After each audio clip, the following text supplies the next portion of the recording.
ఆర్థికంగా ఎంత శూన్యంగా ఉంటుందంటే, ఎంత ఆర్థిక ఇబ్బంది ఏంటి అసలు, మనమే ఇంత ఆర్థిక ఇబ్బందులో ఉంటే రేపొద్దున వాళ్ళ పరిస్థితి ఏంటి? ఎలా రోజు రోజుకి ఏదన్నా ఒక బెట్టు ఎక్కుతామేమో అనుకుంటే దిగజారిపోతున్నాం తప్ప ముందుకు వెళ్ళలేకపోతున్నామే.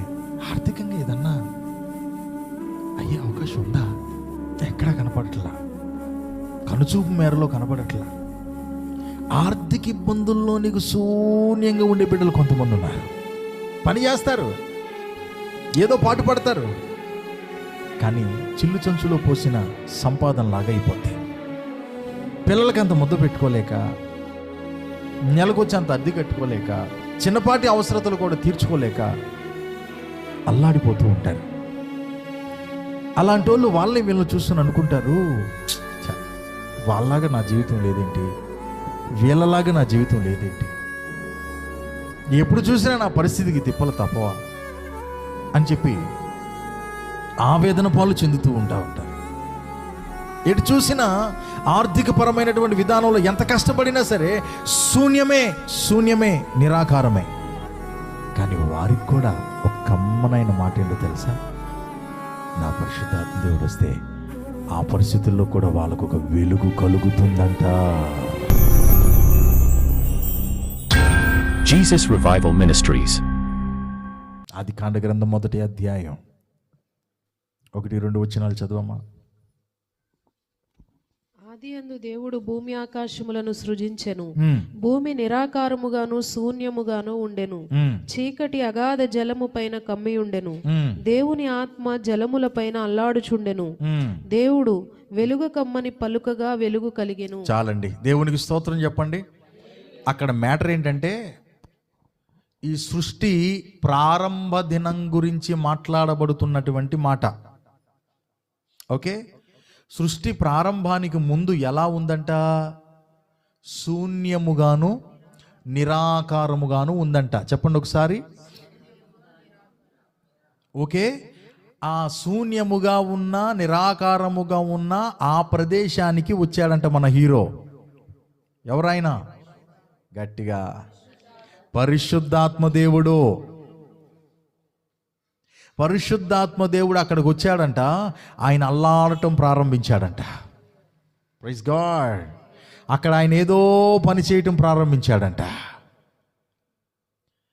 పరిశుద్ధాత్మ దేవుడు రాగానే ఏమైందంటే శూన్యముగాను నిరాకారముగాను, అనండి, శూన్యముగాను నిరాకారముగాను ఉన్నటువంటి ఆ ప్రదేశములోనికి ఒక ఆకారం రావటం ప్రారంభమైందంట. అప్పుడు దాకా వెలుగు లేదు, చీకటి అగాధ జలములపై కమ్మి ఉండేది. అంతా చీకటే, అంతా అంధకారమే. ఎప్పుడైతే ఆత్మదేవుడు వచ్చారో అక్కడికి ఏమొచ్చిందంట? వెలుగు కమ్మని పలుకగా. ఆమెన్. వెలుగు వచ్చేసింది. నువ్వే పని చేయాలన్నా చీకట్లో చేయగలవా చెప్పండి? చీకట్లో మనం ఏ పని చేయలేం. నువ్వే పని చేయాలన్నా వెలుగులోనే చేయగలవు. వెలుగు ఉండాలి. అలాగే తండ్రి అయిన దేవుడు పని చేయడానికి పరిశుద్ధాత్మ దేవుడు వెలుగుగా వచ్చాడు. దేవునికి స్తోత్రం. ఆయన వచ్చి ఎక్కడికి వచ్చాడు? నిరాకారముగా ఉన్న ప్రదేశములోనికి వచ్చి ఒక ఆకారాన్ని తీసుకురావటం ప్రారంభించాడు. ఆమెన్. ఆ నిరాకారముగా ఉన్నటువంటి ఆ ప్రదేశాన్ని తీసుకొచ్చి ఇప్పుడు నీ జీవితంలో పెట్టుకో. మన జీవితంలో పెట్టుకుందాం. మన జీవితాలు కూడా కొన్నిసార్లు మనకి ఇలాగే కనబడతాయి. మన కుటుంబాలు కూడా కొన్నిసార్లు మనకి ఇలాగే కనబడతాయి. ఎట్లా? శూన్యముగాను నిరాకారంగా. శూన్యంగా కనబడినప్పుడు మీరు ఫేస్ ఎట్లా పెడతారు? సరే పెట్టండి. నవ్వుతారు. అప్పుడు శూన్యంగా ఉందనుకో, ఎలా పెడతారు ఫేస్? అయ్యా మరి ప్రార్థన చేశారంటే, ఏం ప్రార్థన, ప్రార్థన చంపేవు 15 రోజులు, ఏడు చూసిన శూన్యమే. ఏడు చూసినా శూన్యమేరా నాయన. నిరాకారంగా ఉంటే ఏంది అసలు నా బ్రతుకు అర్థం కావట్లేదు. ఏమన్నా పట్టాను మారేనా? అవుద్దంటావా? లైన్లో పడద్దంటావా? శూన్యం, నిరాకారం. మన మనసంతా ఎలా ఉంటుందంటే అనవసరం రే జీవితం. ఎగ్జాక్ట్గా కరెక్ట్గా అదే రీతిలో ఉన్న ప్రదేశంలోనికి ఎంట్రీ ఇచ్చాడంట పరిశుద్ధాత్మ దేవుడు. ఆమేన్. ఆయన వచ్చాడో లేదో అక్కడికి వెలుగు వచ్చేసిందంట. Praise the lord. ఆయన వచ్చాడో లేదో వెలుగు వచ్చేసింది అక్కడికి. అలాగే శూన్యంగా ఉందిగా. కొంతమందికి ఏమో ఆర్థిక పరిస్థితి శూన్యంగా ఉంటుంది. ఆర్థికంగా ఎంత శూన్యంగా ఉంటుందంటే, ఎంత ఆర్థిక ఇబ్బంది ఏంటి అసలు. మనమే ఇంత ఆర్థిక ఇబ్బందులో ఉంటే రేపొద్దున వాళ్ళ పరిస్థితి ఏంటి? ఎలా? రోజు రోజుకి ఏదన్నా ఒక మెట్టు ఎక్కుతామేమో అనుకుంటే దిగజారిపోతున్నాం తప్ప ముందుకు వెళ్ళలేకపోతున్నామే. ఆర్థికంగా ఏదన్నా అయ్యే అవకాశం ఉందా? ఎక్కడా కనపడట్లా. కనుచూపు మేరలో కనపడట్లా. ఆర్థిక ఇబ్బందుల్లో నీకు శూన్యంగా ఉండే బిడ్డలు కొంతమంది ఉన్నారు. పని చేస్తారు, ఏదో పాటు పడతారు, కానీ చిల్లు చంచులో పోసిన సంపాదనలాగా అయిపోద్ది. పిల్లలకి అంత ముద్ద పెట్టుకోలేక, నెలకొచ్చి అంత అద్దె కట్టుకోలేక, చిన్నపాటి అవసరతలు కూడా తీర్చుకోలేక అల్లాడిపోతూ ఉంటారు. అలాంటి వాళ్ళు వాళ్ళని వీళ్ళని చూస్తుని అనుకుంటారు, వాళ్ళలాగా నా జీవితం లేదేంటి, వీళ్ళలాగా నా జీవితం లేదేంటి, ఎప్పుడు చూసినా నా పరిస్థితికి తిప్పలు తప్పవా అని చెప్పి ఆవేదన పాలు చెందుతూ ఉంటారు.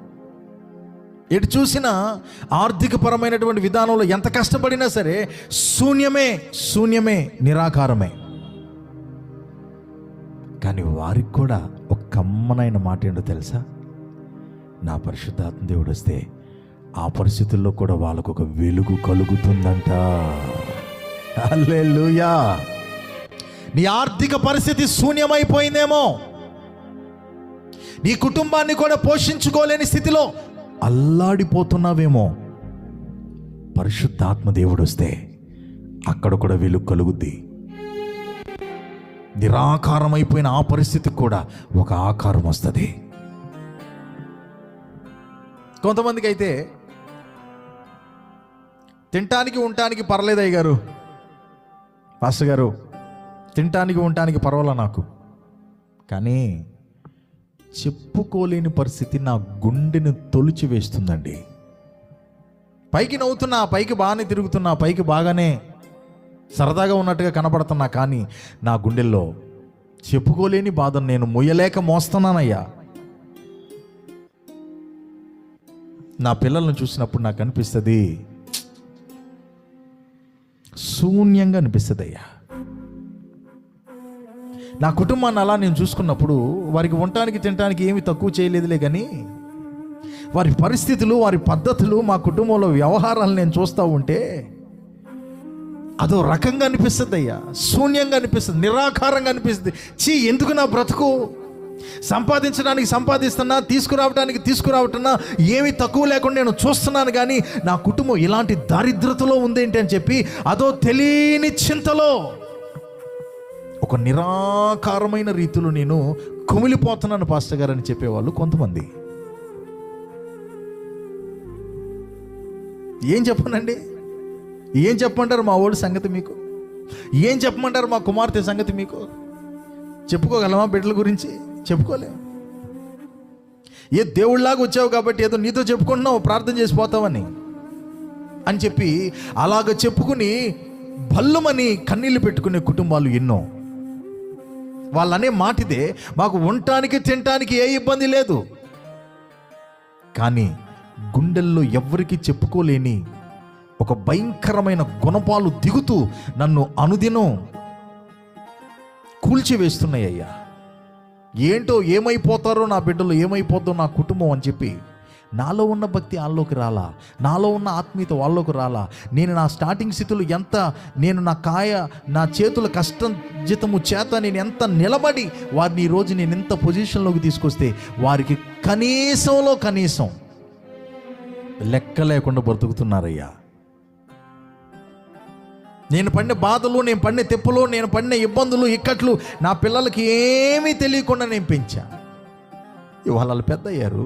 పెద్ద అయిన తర్వాత ఒక్కొక్కడు ఒక్కొక్క రకం అయిపోయాడు. చేతి నిండా డబ్బు ఉండేసరికి ఇక ఎటు వెళ్తున్నారో, ఏం తింటున్నారో, ఏం తాగుతున్నారో, ఎలా బతుకుతున్నారో అర్థం కాకుండా అయిపోయింది వాళ్ళ బతుకు. ఏం చేద్దాం, ఉండటానికి ఉంది. కానీ నా కుటుంబం ఒక నిరాకారంగా ఉందయ్యా. నా కుటుంబ పరిస్థితి శూన్యమైపోయింది అన్ని చెప్పే కుటుంబాలు ఎన్నో ఉన్నాయి.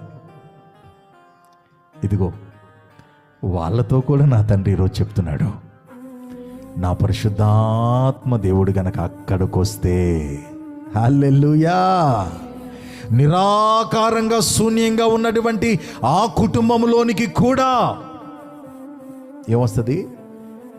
ఆకారం వస్తుంది, వెలుగు కలుగుతుందంట.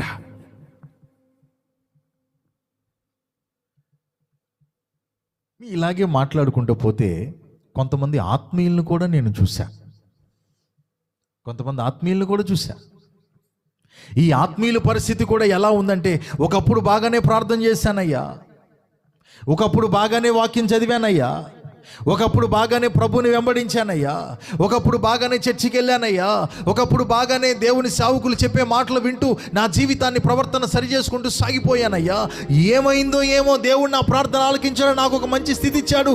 ఇచ్చిన తర్వాత, స్థితి వచ్చిన తర్వాత క్రమం తప్పానయ్యా. నా బ్రతుకు శూన్యంగా మారిపోయింది. అదేంటో ప్రార్థన చేసుకోవాలనిపించదు, వాక్యం చదవాలనిపించదు, పాస్టర్ గారు చెప్పే మాటలు ఎక్కువ. ఇదివరకు దేవుని వాక్యం అంటే ప్రాణంలాగుండేదయ్యా, నాకు ప్రాణంలాగుండేది. దైవజనుడు మాట్లాడుతూ ఉంటే నా కడుపు నిండిపోయేదయ్యా. కానీ ఇప్పుడు ఎప్పుడు ఆపుతాడా పోదామనే దరిద్రమై గొట్టు స్థితిలోనికి నేను వచ్చేసానయ్యా. అది నాకు రుచించట్లేదయ్యా. ఆ పరిశుద్ధాత్మ వాతావరణం నాకు ఇప్పుడు రుచించట్లేదయ్యా. ఆ ఆత్మ సంబంధమైన వాతావరణం నాకు ఇప్పుడు రుచించట్లేదయ్యా. ఏమో నా ఆత్మీయ జీవితం ఎలా ఉందంటే అదొక అంధకారంలాగా మారిపోయింది. వ్యక్తిగతంగా ఇదివరకు నేను ప్రార్థన చేసుకునేవాడిని, ఇదివరకు నేను మోకరించానంటే కన్నీళ్లు రాకుండా నేను మోకాల మీద నుంచి లేచేదాన్ని కాదు. ఇవాళ ప్రార్థన చేసుకోవాలనే అనిపించట్లేదయ్యా. ప్రార్థన చేసుకోవాలనే లేదు, దేవుని పాదాలు పట్టుకోవాలనే లేదు, కాస్త వాక్యం చదువుకోవాలని ఇదేమీ లేదు. నా ఆత్మీయ జీవితం నాకు ఎలా కనబడుతుంది అని అంటే ఒక శూన్యంగా మారిపోయింది, నిరాకారంగా మారిపోయింది. ఏమీ లేకముందు దేవుని పాదాలు పట్టుకుని బాగానే బ్రతిమాలుకున్నానయ్యా. ఇవాళ నా పరిస్థితి కొంచెం బాగుంది, ఆర్థికంగా కొంచెం మెరుగుపడ్డానులే, కానీ ఆత్మీయంగా పతనమైపోయానయ్యా. ఉన్నారు ఇలాంటి బిడ్డలు ఎంతోమంది. వారితో కూడా ఈరోజు ప్రభు మాట్లాడుతున్నాడు. ఏంటో తెలుసా నానా, నేనొస్తే సృష్టికే ఆకారాన్ని తెచ్చినోణ్ణి నీకు తేలైన ఆకారాన్ని అంటున్నాడు నా యేసయ్య. దేవునికి స్తోత్రం.